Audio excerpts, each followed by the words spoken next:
Reactions to Neville High School possibly becoming a charter school. Good evening to you. I'm Jennifer Andrews. Devontae Martin has more on the vote. Devontae?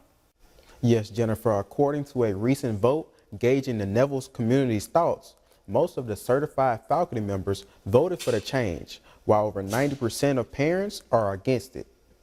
The future of Neville High School lies in the hands of the Monroe City School Board, which will decide in January whether to approve or dismiss an application to convert the school into a Type 3 charter school. The Neville Charter Association filed the application on October 25th. If approved, the school would operate independently under the association. Monroe City School System Superintendent Sam Moore says he wants Neville to stay under the school district. That's kind of mixed emotions because I am, I've been a part of Monroe City School System, employed in this district for the past 25 years.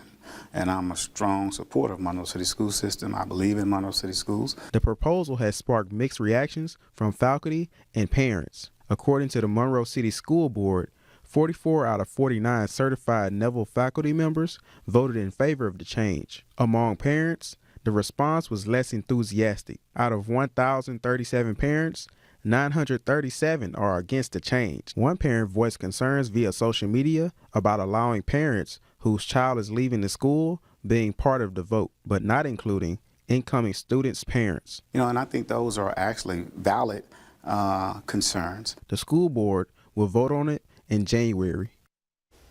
And board members say they will take the recent vote into consideration when deciding on the change. Back to you.